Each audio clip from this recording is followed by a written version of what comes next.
Buongiorno, sono Ekaterina Zyuzyuk, presidente dell'Associazione Bielorussi in Italia Supolka. La nostra associazione è nata a giugno 2020 in seguito all'arresto di Viktor Babaryka, il favorito alle elezioni presidenziali in Bielorussia. Viktor Babaryka aveva presentato al comitato elettorale 426.000 firme a sostegno della propria candidatura. Con il totale della popolazione di 9 milioni e mezzo di persone avrebbe senz'altro vinto se le elezioni fossero state libere e trasparenti.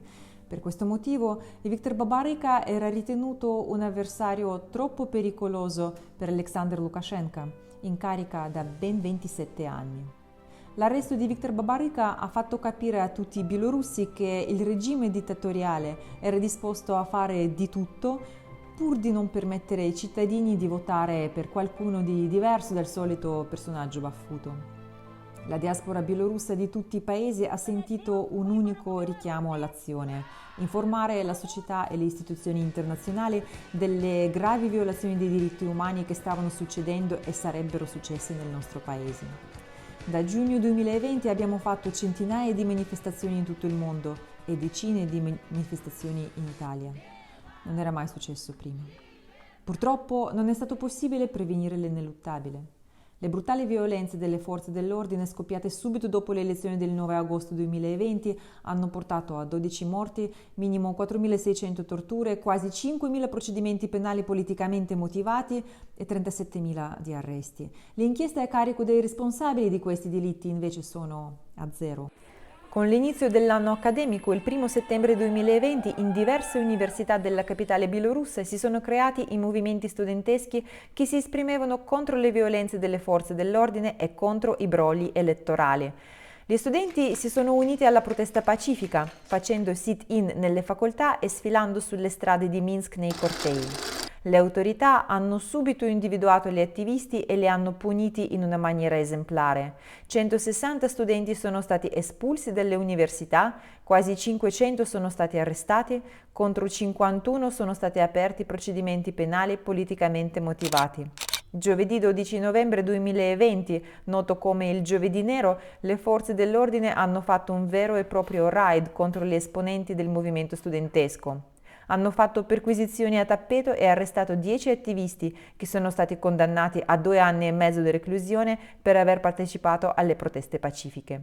La loro colpa consiste nell'esprimere apertamente la propria opinione politica con i metodi non violenti. Altri studenti sono stati condannati alle pene di reclusione che vanno da 1 anno e mezzo a 4 anni e mezzo per aver partecipato alle manifestazioni, per aver tolto la bandiera del regime della facoltà, per aver difeso i propri compagni dalle violenze delle forze dell'ordine durante i sit-in pacifici.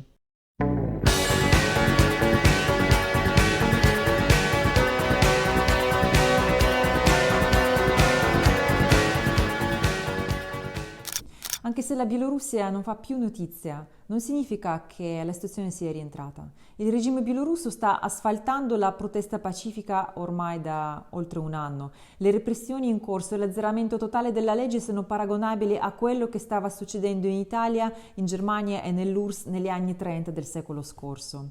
I cittadini bielorussi sono completamente indifesi alla mercé del regime dittatoriale. Gli ufficiali delle forze dell'ordine possono fare qualsiasi cosa a chiunque, fanno irruzioni nelle case scassando le porte, mettono tutto sottosopra durante le perquisizioni, inventano i crimini, allestendo ad hoc la scena del delitto. Mi riferisco ad un caso specifico di una signora.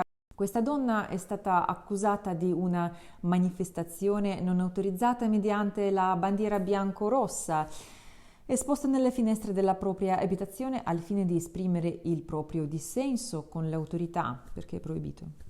La bandiera in questione era stata fissata sulle finestre degli agenti.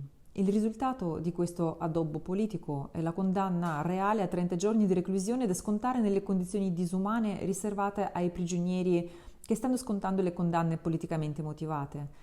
Cioè, niente doccia, i pacchi dei familiari non vengono recapitati, mancano i beni di prima necessità, quali spazzolini da denti, assorbenti, un cambio della biancheria intima. I letti sono senza materassi e le celle sono sovraffollate. In alcuni carceri i prigionieri politici sono contraddistinti dalle etichette colorate sulla loro divisa da detenuto, proprio come nei campi di concentramento tedeschi. I maltrattamenti fisici sono all'ordine del giorno e minimo una persona è morta nelle circostanze poco chiare. Il corpo del prigioniero politico Witold Szurak è stato restituito ai familiari con degli evidenti segni di torture, con la parte superiore della testa bendata fino al naso. Ci sono più di 1000 prigionieri politici in Bielorussia e il numero è destinato a crescere.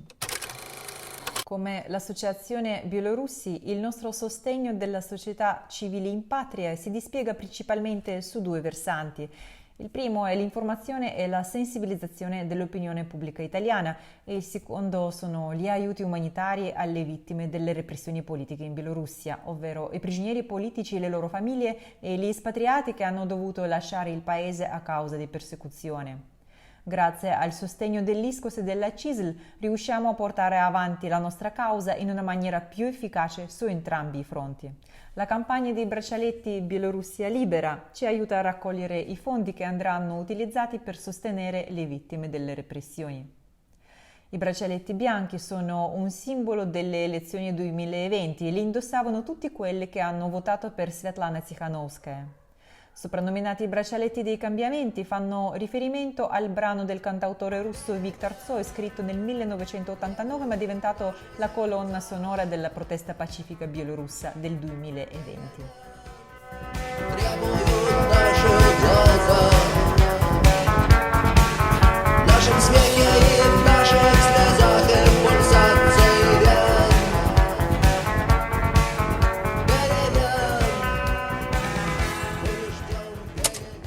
La divulgazione del libro Le donne di Minsk, scritto da Laura Boldrini e Lia Quartapelle, al quale ho contribuito con un capitolo, ci aiuta a realizzare il nostro obiettivo di informazione e sensibilizzazione. ISCOS ha acquistato tutta la tiratura, i cui proventi andranno devoluti alla nostra associazione che li utilizzerà agli scopi benefici.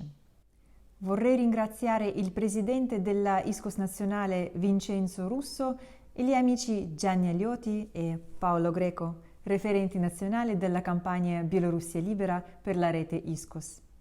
Ringrazio anche il segretario generale della CISL nazionale Luigi Sbarra e Giuseppe Giuliano del Dipartimento internazionale.